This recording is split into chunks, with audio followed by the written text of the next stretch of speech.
नमस्कार दोस्तों, आज मैं आप लोग को Bihar SI previous year practice 4 करवा रहा हूँ। जिन्हें इसका पीडीएफ चाहिए वो हमारे टेलीग्राम या व्हाट्सएप ग्रुप पे जुड़ सकते हैं। हमारे टेलीग्राम ग्रुप पे डेली आपको बिहार एसएससी बिहार दरोगा का प्रैक्टिस बुक अपलोड किया जाता है। पहला प्रश्न है, क्लोराइजिलिनॉल तथा टर्पिनिओल का मिश्रण किस रूप में कार्य करता है? क्लोरोजाइनिलॉल और टर्पिनिओल का मिश्रण रोगाणुरोधक के रूप में मिश्रण के रूप में कार्य करता है। कौन सा जीवाणु बैक्टीरिया दूध को दही में प्रभावित करता है? लैक्टिक एसिड बैक्टीरिया जो दूध को दही में परिवर्तित करता है। दूध से दही का निर्माण जीवाणु के द्वारा किया जाता है और यह क्रिया लैक्टिक एसिड को बैक्टीरिया के द्वारा किया जाता है। निम्नलिखित में से कौन सा आनुवांशिक रूपांतरित खाद्य पादप है? सुनहरा धान जो रूपांतरित खाद्य पादप है। सुनहरा धान गोल्डन राइस आनुवंशिकता रूपांतरण खाद्य का पादप है। समीर ने कहा, सरिका मेरी माता के पोते की पत्नी है। सरिका किस प्रकार समीर से संबंध है? तो वो आपका पुत्र वधू से संबंधित है। परमाणु रिएक्टर में ग्रेफाइट का प्रयोग किस रूप में किया जाता है? परमाणु रिएक्टर में ग्रेफाइट का प्रयोग मंदक के रूप में कार्य किया जाता है। परमाणु रिएक्टर में ग्रेफाइट का प्रयोग मंदक के रूप में किया जाता है। ग्रेफाइट के अलावा भारी पानी D2O का प्रयोग भी मंदक के रूप में किया जाता है। मध्य रेल मंडल का मुख्यालय कहाँ है? मध्य रेल का मंडल का मुख्यालय मुंबई CST है।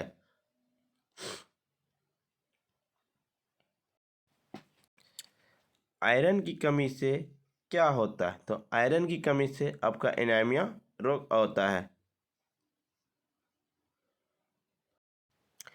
आयरन की कमी से शरीर में रक्त की कमी हो जाती है, जिससे रोग विज्ञान की भाषा में एनीमिया कहा जाता है। भूमध्य रेखा निम्नलिखित में से किस देश के मध्य से नहीं गुजरती है? भूमध्य रेखा आपका भारत देश से होकर नहीं गुजरती है। ब्राजील, सोमालिया एवं केन्या से होकर भूमध्य रेखा गुजरती है, पर यह इन देशों के मध्य से होकर नहीं गुजरती है। भूमध्य रेखा भारत से होकर नहीं गुजरती है। भाखड़ा नंगल बांध किस नदी पर स्थित है? भाखड़ा नंगल बांध आपका सतलज नदी पर स्थित है। यह आपका हिमाचल प्रदेश में स्थित है। अब भाखड़ा नंगल बांध भारत का सबसे ऊंचा गुरुत्वीय बांध है, जिसकी ऊंचाई 225 मीटर है। भारत की सबसे ऊंची बांध टिहरी बांध है, जिसकी ऊंचाई 273 मीटर है। भागीरथी और भिलगंगा की नदी के स्थित पर बना हुआ है। भाखड़ा नंगल बांध को सतलज नदी पर बना हुआ है। भाखड़ा बांध को जलाशय के नाम से गोविंद सागर है। जोग जलप्रपात कहाँ स्थित है? जोग जलप्रपात आपका शरावती नदी पर स्थित है। जोग जलप्रपात शरावती नदी पर स्थित है। यह कर्नाटक राज्य में है। जहां आरा द्वारा लिखित शेख मोइनुद्दीन चिश्ती की जीवनी है। मुनिस अल अरवा की जीवनी है। जहां आरा द्वारा लिखित शेख मोइनुद्दीन चिश्ती की जीवनी मुनिस अल अरवा है। महात्मा गांधी ने असहयोग आंदोलन को कब वापस लिया? महात्मा गांधी ने फरवरी 1922 ईस्वी में असहयोग आंदोलन को वापस लिए थे।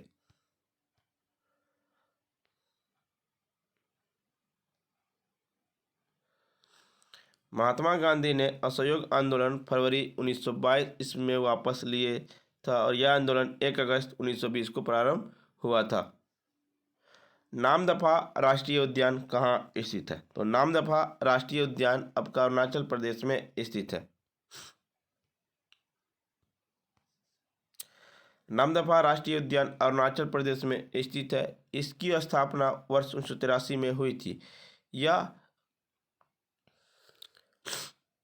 1807.82 वर्ग किलोमीटर में विस्तृत है। एक पूछा गया था, नक्काशीदार कांच के लिए निम्न में से किस अम्ल का उपयोग किया जाता है? तो आपका HF का अम्ल का प्रयोग किया जाता है। नक्काशीदार कांच के निर्माण में हाइड्रोफ्लोरिक अम्ल का प्रयोग किया जाता है। किस संवैधानिक संशोधन अधिनियम के द्वारा राष्ट्रपति के लिए संवैधानिक संशोधन विधेयक पर सहमति देना अनिवार्य किया गया है? 24वें संविधान संशोधन के द्वारा दिया गया है। 24वें संवैधानिक संशोधन अधिनियम 1971 के द्वारा राष्ट्रपति के लिए संवैधानिक संशोधन विधेयक पर सहमति देने का अनिवार्य किया गया है। सोन नदी का उद्गम स्थल कहाँ है? सोन नदी का उद्गम स्थल आपका अमरकंटक में स्थित है।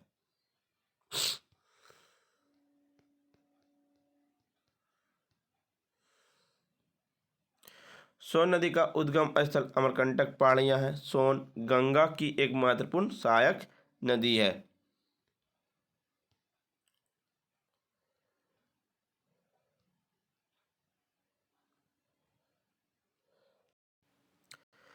पूगा घाटी कहाँ स्थित है? तो पूगा घाटी आपका लद्दाख, सिक्किम, अरुणाचल प्रदेश, हिमाचल प्रदेश में किस राज्य में कहाँ पे स्थित है?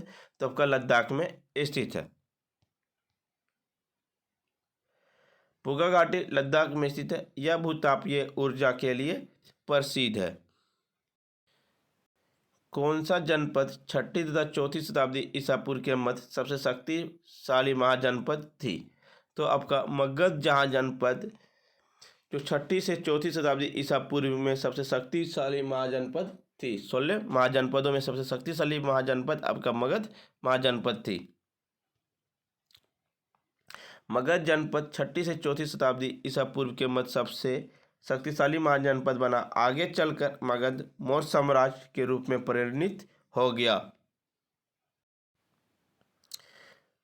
बंगाल में अमला देश का अधिकार होता है? आपका राइट आंसर जमींदार होता है। बंगाल में अमला जमींदार का अधिकारी होता है।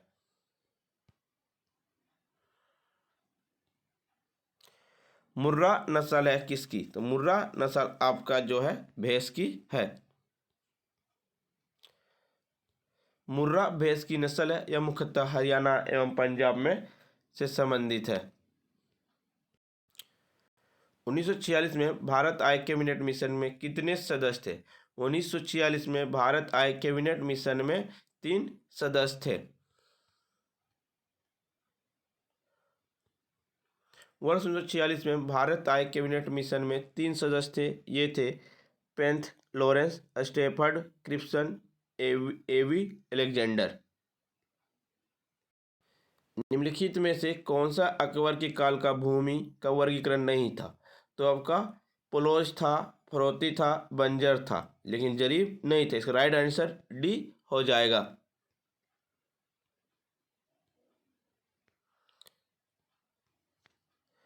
पोलोज, फरोती, बंजर अकबर के काल में भूमि का वर्गीकृत था, जबकि जरीब भूमि का वर्गीकरण नहीं था।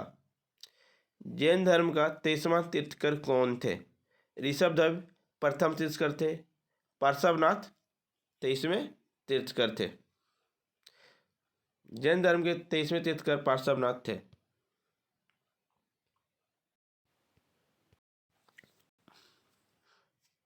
भिलाई, दुर्गापुर एवं राउरकेला में इस्पात संयंत्रों का निर्माण किस पंचवर्षीय योजना में हुआ था?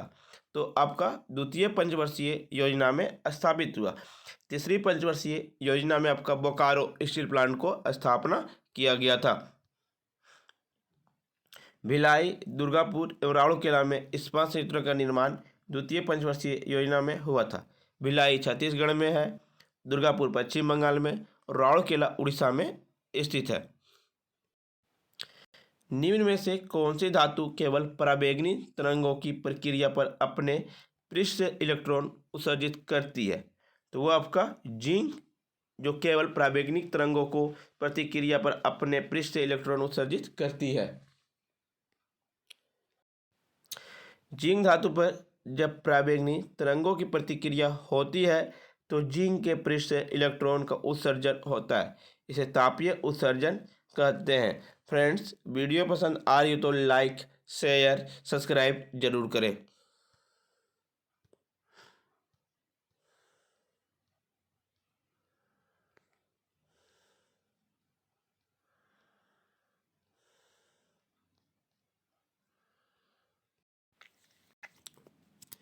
वर्ल्ड इकोनॉमिक आउटलुक का प्रकाशन निम्नलिखित में से किस संस्थान के द्वारा किया जाता है? अंतर्राष्ट्रीय मुद्रा कोष के द्वारा वर्ल्ड इकोनॉमिक आउटलुक का प्रकाशन किया जाता है। वर्ल्ड इकोनॉमिक आउटलुक अंतर्राष्ट्रीय मुद्रा कोष IMF के द्वारा प्रकाशित किया जाता है। IMF का मुख्यालय वाशिंगटन DC में है। वह क्रिया जिसमें आर्कटिक अधिपादप की तरह एक वृक्ष पर आता है वह क्या कहलाती है? तो संभोजितता कहलाती है।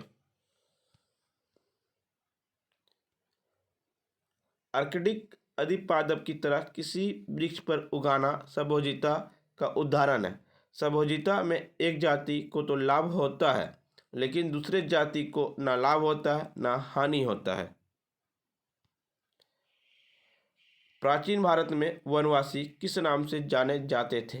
प्राचीन भारत में वनवासी आपका निषाद के वनवासी के नाम से जाने जाते थे। प्राचीन भारत में वनवासी निषाद के नाम से जाने जाते थे।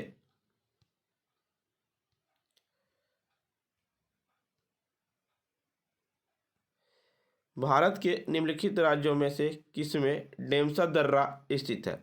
उत्तराखंड, सिक्किम, हिमाचल प्रदेश, अरुणाचल प्रदेश। यह आपका हिमाचल प्रदेश में डेमसा दर्रा स्थित है। डेमसा दर्रा हिमाचल प्रदेश के हिमालय क्षेत्र में अवस्थित है। यह कुल्लू एवं स्पीति के मध्य में अवस्थित है।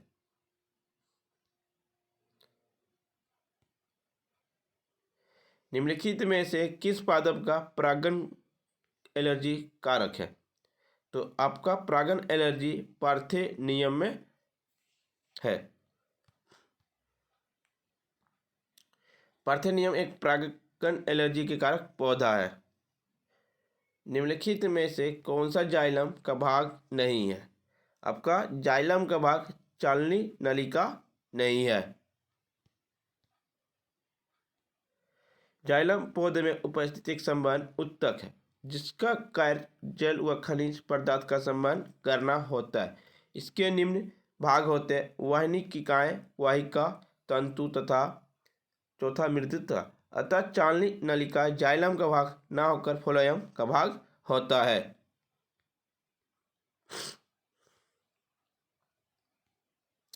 निम्नलिखित में से कौन सा क्षेत्र भारत की जैव विविधता अति क्षेत्र का प्रतिनिधित्व करता है? तो आपका जैव विविधता अति क्षेत्र का प्रतिनिधित्व करता है पश्चिमी घाट।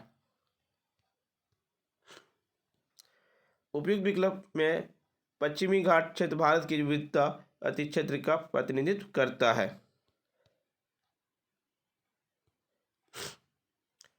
कैप्रोलेक्टम का उपयोग किसके निर्माण के लिए किया जाता है?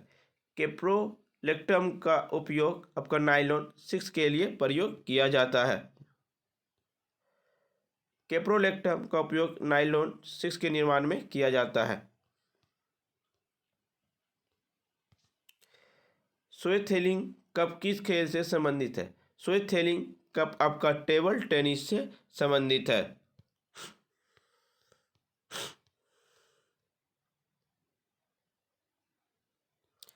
हस्तिनापुर का उत्खनन देश के मध्य हुआ था। हस्तिनापुर का उत्खनन 1950 से 1952 के बीच हुआ था। हस्तिनापुर का उत्खनन वर्ष 1950 से 1952 के मध्य बीबी लाल के नेतृत्व में हुआ था। निम्नलिखित में से किस लेंस का उपयोग करके मानव आंख की मायोपिया समस्या को ठीक किया जाता है? तो मायोपिया आंख को ठीक किया जाता है अप्ता लेंस के द्वारा किया जाता है। मायोपिया का निकट दृष्टि दोष को कहा जाता है, जिसमें रोगी को दूर की वस्तु नहीं दिखाई देती। इसके उपचार के लिए अवतल लेंस का उपयोग किया जाता है। फ्रेंड्स, आपको वीडियो पसंद आई हो तो लाइक, शेयर, सब्सक्राइब जरूर करें और हमारे टेलीग्राम ग्रुप पर जुड़े। और डेली मैं आपको बिहार एसएससी और बिहार दरोगा का प्रैक्टिस पीडीएफ अपलोड करता हूं और सेट बनाएं और अपने मार्क्स को आगे बढ़ाने का कोशिश करें। तब तक के लिए धन्यवाद फ्रेंड्स।